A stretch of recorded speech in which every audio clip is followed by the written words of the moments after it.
valve cover taken off the car, and I was wanting to take the head off the motor to put a new head gasket and everything in it. But it looks like to me, it's actually what they said it was. I wanted to take the valve cover and everything off. I hadn't checked this motor over really since I bought it. I rotated over, it had good compression, and that's all I needed to really know.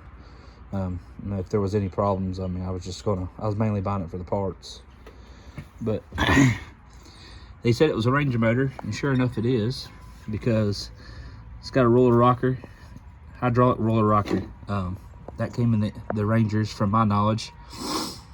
I don't think it came in any other style. I don't think it came in the Mustangs. The Mustangs, they had a hydraulic lifter, but it wasn't roller. So, and typically what we do is we convert these to solid lifters. We take these out, thread down into here, and put some mouse traps on it and make them solid. But I mean, this thing's in pretty good shape. I think what I'm going to do is just put it together and run it on low boost and just cruise around with it for a little while, and then build another motor in the process. I mean, because this is just a baby turbo, and it's not going to make a crap load of power or anything. If we can make 200, 225 and not send the rods outside of it, which they still may, who knows, but I'd like to at least keep the block in good shape. The head being a dual plug head, 8-plug head, it's not something I'm really, I don't know, excited about. So I always ran 4-plug heads. I'm not familiar with 8-plug stuff, but I mean, it looks good in here. It's got a little bit of wear, but it's not terrible, guys. It is, I mean, they said it had under 100,000 miles on it, and I believe so. I mean, it looks pretty clean.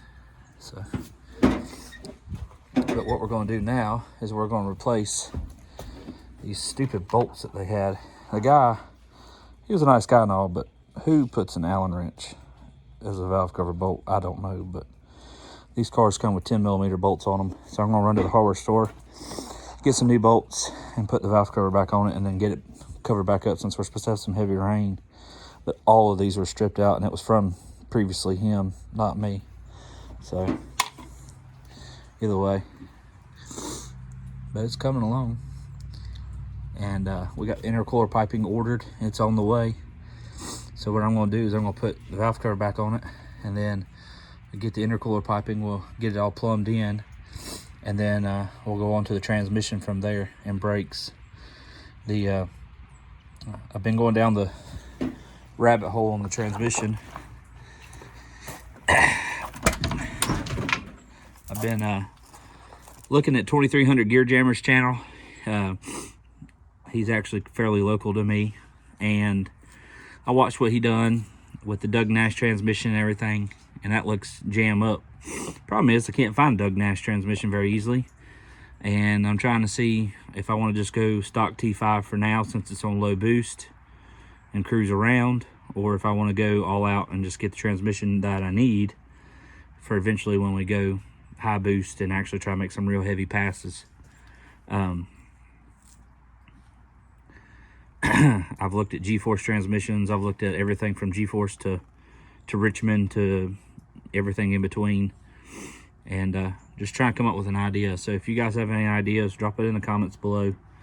I know a T5, will hold a lot of, a decent amount of power, but we'll see. I mean, like I said, I just don't want to finally get a built motor and then put it in here and the transmission's lacking, because we got the rear end.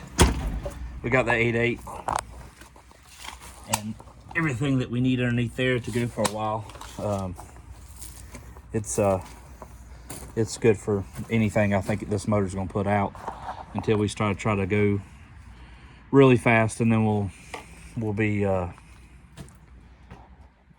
upgrading the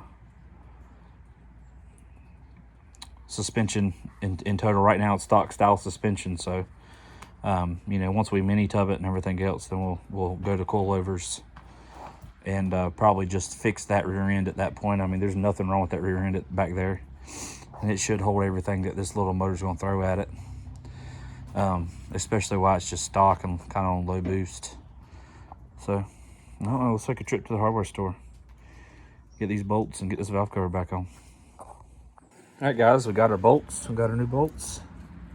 We're gonna get it put back together. Should be easy. Sound stripe.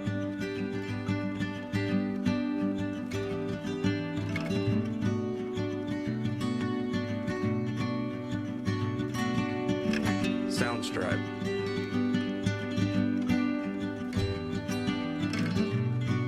All right, guys, that's it.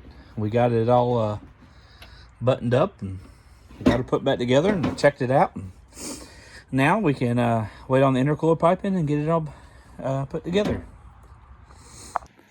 That's it for this video, guys.